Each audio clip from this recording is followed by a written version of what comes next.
jirti alala alala alala alala jirti alala atis daga ketti daki ka kuleko guman na sharo taira atis naga ketti tai ka kuleko ay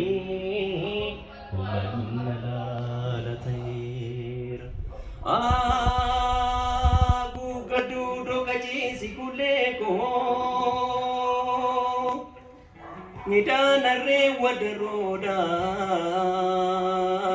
Nadungadugan na di silukuko ay Biyang bare madakoda Janala halala halala Janala halala halala Tulun no gido jira kamitan silala ay Ya janala halala Silkina bilbili jadi alo Afura kini gaya de malo ya de malo Silkina bilbili jadi alo Afura kini gaya de malo ya de malo